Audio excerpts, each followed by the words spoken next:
Ever feel like that persistent header or footer is cramping your document's style? Let's banish it in seconds. First, we need to get to the right tools. Navigate your cursor to the very top of your Word document, and then click on the Insert tab in the ribbon.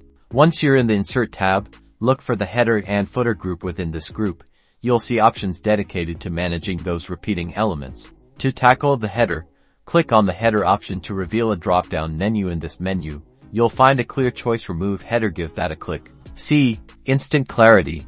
Your header text or graphics are now completely deleted from every page. Now, let's address the footer. It's the same process. Go back to the Insert tab, and this time, click on the footer option. Just like with the header, a drop-down menu will appear. Scroll down and select the Remove Footer option.